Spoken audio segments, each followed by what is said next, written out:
मंगलम भगवान अरहन मंगलम ऋषभेश्वरः मंगलम सर्वतीर्थेशाः जैन धर्मोऽस्तु मंगलम मंगलम भगवान वीरो मंगलम गौतमो गणी मंगलम कुंदकुंदाद्याः जैन धर्मोऽस्तु मंगलम जैन धर्मोऽस्तु मंगलम। महानुभाव, चतुर्थकालीन वाणी गौतम स्वामी के मुख से निकली वाणी और भगवान महावीर स्वामी की स्तुति जो गौतम स्वामी ने की है संस्कृत भाषा में, गिरवाणी भाषा में, ऐसी चतुर्थकालीन भगवान महावीर के समोसरण की वाणी आज हमारे पास विद्यमान है। हम लोग जो है साधुगण बराबर 2 बार प्रतिक्रमण में उसका पाठ करते हैं, वीर भक्ति का। उसमें वीर भक्ति में वीर भक्ति जो आती है,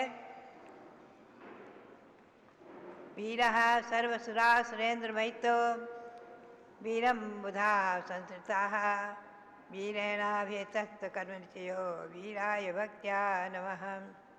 वीरात् तीर्थमिदं प्रवर्तमतनं वीरस्य घोरं तपो वीरे श्री द्युति कीर्ति कांति धृतयो हे वीरभद्रम तयी। गौतम स्वामी के मुख से निकली वाणी है चतुर्थकालीन वाणी भगवान महावीर स्वामी की स्तुति। वीर सभी सुर असुर इंद्र से पूज्य वीर को बुध सेवे निज कर्मों को हता वीर ने नमः वीर प्रभु को मुझ से। अतुल प्रवर्ता तीर्थ वीर से वीर प्रभु घोर वीर प्रभु का तप है। वीर में श्री द्युति कांति कीर्ति धृति हे वीर है हे वीर भद्र सब में। भव्यात्मा गौतम स्वामी कहते हैं कि वीरः सर्वसुरा सुरेंद्र महितो, महावीर भगवान, उनके वीर महावीर वर्धमान सन्मति और अतिवीर ऐसे 5 नाम प्रसिद्धि को प्राप्त हैं। वीर, महावीर, वर्धमान, सन्मति और अतिवीर ऐसे वीर भगवान सर्वसुरा सुरेंद्र महिता है। व्याकरण के अनुसार 7 विभक्तियों में श्री गौतम स्वामी ने स्तुति की है। वीर भगवान सर्वसुरा सुरेंद्र महिता है, सभी सुर और असुरेंद्र से पूजित है। चारों प्रकार के जो देव हैं, भवनवासी, व्यंतर जोशी और कल्पवासी, सभी देवों से 100 इंद्रों से सभी से बंधे हैं, पूज्य हैं। वीरम बुधा संस्थिता है, ऐसे वीर भगवान का महावीर स्वामी का आश्रय सभी बुद्धिवंतों ने लिया है। महापुरुषों ने, गौतम स्वामी आदि गणधर देवों ने उनके चरणों का आश्रय लिया है। ये प्रथमा विभक्ति हुई, द्वितीय हुई। तृतीय विभक्ति में कहते हैं वीरेणाभियतः सकर्म निचयो, वीर भगवान ने अपने कर्म समूह को नष्ट किया, अपने कर्म समूह को स्वयं नष्ट किया वीर भगवान ने, इसीलिए वो पूज्य हुए। कर्मों का नाश करने से ही पूज्य हुए। वीराय तस्मै नमः, ऐसे वीर भगवान को वीराय भक्त्या नमः, ऐसे वीर भगवान को हमारा नमस्कार हुए। ये चतुर्थी हुई। पंचमी विभक्ति में कहते हैं वीरात् तीर्थमिदं प्रवर्तमतुलं, वीर भगवान से ही ये अतुल, जिसकी तुलना किसी से नहीं की जा सकती, अनादि निधन शाश्वत अहिंसा परमो धर्म रूप तीर्थ की प्रवृत्ति हुई है। ऐसे वीर भगवान से अतुल, अकथनीय, अचिंत ऐसे तीर्थ की प्रवृत्ति हुई है और वीर के शासन में हम और आप आज कर रह रहे हैं। वीर से घोरम तपो, ऐसे वीर भगवान का तप तो है, घोर है, तप महान है, विशेष है। अनशनमोदर आदि रूप तो तप है, और 2 प्रकार के धर्म रूप, मुनि और श्रावक धर्म रूप जो व्रत है, ये सब जो है वीर भगवान का तप घोर है, विशेष है, महिमापूर्ण है और कठोर है, कठिन है। वीरे श्री द्युति कांति कीर्त धृतिया, ऐसे वीर भगवान में श्री यानी अंतरंग लक्ष्मी अनंत चतुष्टय, अनंत ज्ञान, अनंत दर्शन, अनंत सुख और अनंत वीर जिसमें विद्वान है, और जिनके समोसरण आदि का वैभव, अंतरंग और बहिरंग वैभव जिनके पास मौजूद है, जिनके समोसरण का वैभव विशेष, और धृति, कांति, कीर्ति, द्युति आदि जो है, जिनमें सभी विद्यमान है गुण, अनंत गुण, असंख्य अनंत गुण जिनमें विद्यमान है, हे वीर भद्रम तेई। तो ये पांचवी विभक्ति हुई, छठी हुई, सातवीं हुई, प्रथमा, द्वितीया, व्याकरण के अनुसार तृतीया, चतुर्थी, पांचवी, पंचमी, छठी विभक्ति, सातवीं विभक्ति, और फिर संबोधन में कहते हैं कि हे वीर, हे वीर, हे वीर भगवान, हे महावीर स्वामी भद्रम तेई, आप में ही सब कल्याण है, आपसे ही सब कल्याण है, सभी प्राणियों का हित आपसे ही होगा, आपके शासन से ही प्राणियों का हित होगा। और इसका हिंदी पद्यानुवाद मैंने किया था। वीर सभी सुर असुर इंद्र से पूज्य, वीर को बुध सेवे, निज कर्मों को हता वीर ने, नमः वीर प्रभु को मुझसे। अतुल प्रवर्ता तीर्थ वीर से, घोर वीर प्रभु का तप है, वीर में श्री द्युति कांति कीर्ति धृति है, हे वीर भद्र तुम में। इस प्रकार से महावीर स्वामी आदि की स्तुति। हम और आप आज भगवान महावीर के शासन में रह रहे हैं। ध्यान रखें, हमारे शासनपति, हमारे जिनके शासन में हम और आप रह रहे हैं, अनादिकालीन भगवान शब्देव का शासन, अनादिकालीन अहिंसा परमो धर्म का शासन, तीर्थंकरों का शासन, जिसके प्रथम तीर्थंकर हुए भगवान शब्देव, और अजितनाथ आदि से लेकर अंतिम तीर्थंकर 24वें तीर्थंकर हुए भगवान महावीर स्वामी। भगवान महावीर स्वामी अंतिम तीर्थंकर हैं, 24वें तीर्थंकर हैं इस परंपरा के, और आगे और भी होंगे, इसीलिए वो इस युग के अंतिम हैं, हमेशा के लिए अंतिम नहीं है। ध्यान रखें, आगे उन्हीं के मुख्य श्रोता महाराजा श्रेणिक, जो उनके संवत्सर में मुख्य श्रोता थे, वो आगे महापद्म नाम से तीर्थंकर बन के इसी भूमि में जन्मेंगे। 84,000 वर्ष के बाद इसी भूमि में जन्मेंगे।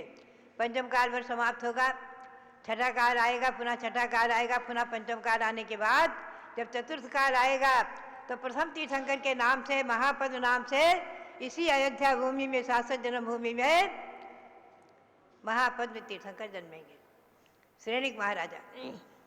तो भव्यात्माओं, ये तीर्थंकर परंपरा अनादि है, और वर्तमान के हमारे भगवान महावीर के शासन में हम और आप रह रहे हैं, इसलिए भगवान महावीर का हम और आप गुणगान कर रहे हैं। अभी हम और आप उनका 25वां ईस्वी सन 1974 में 25वां जन्म का निर्वाण महोत्सव मनाया, पुनः 26वां जन्म कल्याणक महामहोत्सव मनाया, पुनश्च अभी 2550वां, दीपावली से 2550वां निर्वाण कल्याणक महोत्सव शुरू करेंगे। यह चल रहा है 2549वां। भगवान महावीर को मोक्ष प्राप्त करके 2549 वर्ष हो चुके हैं, हो रहे हैं। अभी दीपावली को पूर्ण होकर के 50वां लगेगा, और एक वर्ष तक हम और आप बहुत ही उत्सव महोत्सव आदि के साथ भगवान महावीर स्वामी का 2550वां निर्वाण महामहोत्सव मना करके अहिंसा परमो धर्म की ध्वजा पताका, तीर्थंकर भगवान के शासन की ध्वजा पताका को आकाश की ऊंचाइयों तक पहुंचाएंगे। हमारा और आपका सभी का ये दायित्व है, सभी लोगों को बिल्कुल ये संकल्प करके चलना है कि हमें तीर्थंकर भगवंतों के ऐसे कल्याणक आदि कार्यक्रम को करते रहना है, जिससे अहिंसा परमो धर्म जयवंत रहे, तीर्थंकर परंपरा जयवंत रहे, ये शासन जयवंत रहे। इसी परंपरा में हमें आज गौरव है, प्रसन्नता है कि गौतम स्वामी से लेकर आज तक अविच्छिन्न परंपरा चली आ रही है मुनियों की, साधुओं की। और गौतम स्वामी श्री धरसेन आचार्य और श्री जम्बू स्वामी आदि मोक्ष को प्राप्त हुए। उसके बाद केवलियों की, श्रुत केवलियों की परंपरा चली। पुनश्च 11 अंगाधिक तक वर्गधारी तक परंपरा चली। आज इस 20वीं शताब्दी में प्रथमाचार्य श्री सांसार जी महाराज, जिनका अभी हम आप विजयादशमी से आचार्य पदारोहण वर्ष मनाएंगे और दीप प्रज्वलित होगा सभी जगह, आप लोग सब लोग करेंगे।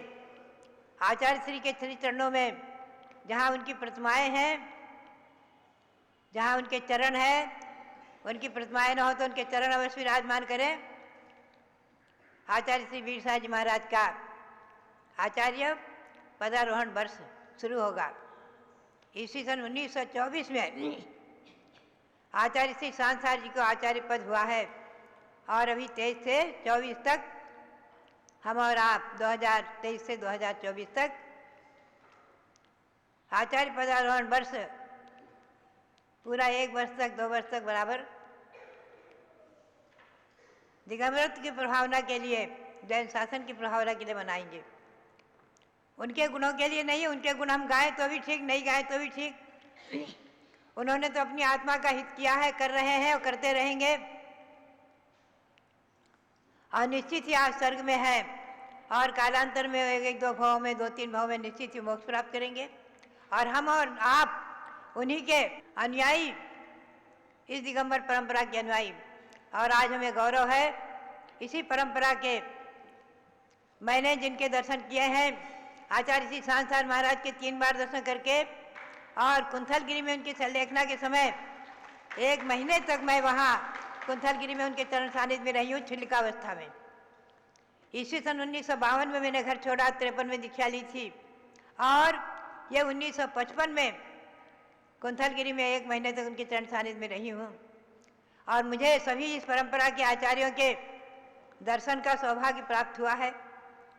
और आचार्य हमारे तो रविंद्र कीर्ति जी को तो आचार्य बनाने का सौभाग्य प्राप्त हुआ। आचार्य पदारोहण के संस्कार इन्होंने किए हैं। हमारे पंचम पट्टाचार्य के, श्रीरामसार महाराज के और ब्रह्मचारी सूरजमल जी, हमारे रविंद्र कीर्ति जी ब्रह्मचारी थे, ये सब मिलकर के उन्हें आचार्य पद पर आरोहण किया। आचार्य श्री धर्मसार जी आदि के आचार्य पदारोहण का सब दृश्य मैंने देखा है। महावीर जी में वो आचार्य बने थे, धर्मसार जी महाराज आदि। इस परंपरा के 6ठे पट्टाचार्य हुए अभिनंदन सार और 7वें पट्टाचार्य आज दिल्ली के निकट नोएडा में, गत वर्ष जिनका दिल्ली में चातुर्मास हुआ था, नोएडा में अभी जिनका चातुर्मास हुआ है वहाँ विराजमान है अपने सत्संग संघ सहित। आज उनका जन्मदिन भी है। उनके चरणों में विनयाञ्जलि अर्पित करते हुए और इस परंपरा को दिग्दिगंत व्यापी ऐसे ही चलती रहे, ये दिगंबर परंपरा अक्षुण्ण परंपरा चलती रहे। जो भी आपको आज शाखाएं दिख रही हैं साधुओं की, मूल रूप में हम और अब विचार करें तो यही सब सांसार महाराज से ही शाखाएं निकली हैं। आज उनकी परंपरा में सब आचार्य महाराज आदि सब जयवंत रहे और जो साधु वर्ग हैं, हम सब हैं, उन्हीं के पत्र पुष्प हैं। भव्यात्माओं, बात यही है कि ये शासन, अनादि जैन शासन और दिगंबर मुनि और गृहस्थ का धर्म, मुनि धर्म और गृहस्थ धर्म, 2 धर्म, ये शाश्वत है, अनादि निधन है, अनादि काल से चले आ रहे हैं। न तो भगवान शब्देव ने जैन धर्म की स्थापना की, जब भगवान महावीर स्वामी का निर्वाण महामहोत्सव मनाया गया उसके बाद ये चर्चा हो गई कि भगवान महावीर जैन धर्म के संस्थापक। तब मेरे को विशेष चिंता हुई और चिंतन हुआ और मैंने ऋषभदेव के प्रचार प्रसार का संकल्प किया और तब से लेकर आज तक बराबर ऋषभदेव भगवान के प्रचार प्रसार में। आज आपके नासिक जिले में, महाराष्ट्र में मागी तुंगी में 108 फुट भगवान खड़े हो गए हैं। ऋषभदेव पर्वत को चीर कर खड़े हो गए। प्रकट हुए हैं। कैसे प्रकट हुए हैं? आप लोगों ने सब आंखों से देखा है उनको प्रकट होते हुए। तिल मूर्ति गढ़ी जाती हुई सब आप लोगों को दिखाई गई है पार्वती आदि के माध्यम से, आप लोगों ने बनते हुए देखा है। आज भगवान सब जो यहाँ खड़े हैं, ईस्वी सन 1965 में भारत भूषण, भारत गौरव आचार्य देशभूषण जी महाराज, जो इसी परंपरा के थे, आचार्य सांसार जी के शिष्य, पायसागर के शिष्य, जय कीर्ति के शिष्य थे आचार्य देशभूषण जी। भव्यात्माओं, ये सब परंपराएं आज जितने भी साधु हैं, हमको गौरव है, प्रसन्नता है, सब चली आ रही हैं। और ये जैन शासन, अनादि निधन शासन हमेशा चलता ही रहेगा। और हम और आप भगवान महावीर स्वामी का 2550वां निर्वाण कल्याणक महोत्सव मनाएंगे, दीपावली से शुरू करेंगे। और आचार्य श्री सांसार महाराज का आचार्य पदारोहण अभी विजयादशमी को दीप प्रज्वलित करके शुरू करेंगे। सबको उसमें, सबको, सारी पूरी जैन समाज को, पूरी दिगंबर जैन समाज को, पूरी जैन समाज को एक होकर के करना है। भगवान महावीर का तो सभी पूरी जैन समाज मिलकर करेगी। और आचार्य सांसार महाराज के बारे में दिगंबर जैन समाज के लिए हमारा विशेष उद्बोधन है। ये अहिंसा परमो धर्म जयवंत रहे, जीवंत रहे। सभी परंपराचार्यों को नमन करते हुए और भगवान ऋषभदेव जिनके चरण सानिध्य में हम और आप बैठे हैं, शाश्वत जन्मभूमि अयोध्या, अनादि निधन जन्मभूमि अयोध्या, ऐसी जन्मभूमि अयोध्या को भी नमन करते हुए, भगवान ऋषभदेव के चरणों में अनंत अनंत बार नमन करते हुए आप सबके लिए बहुत बहुत मंगल आशीर्वाद, बहुत बहुत मंगल आशीर्वाद।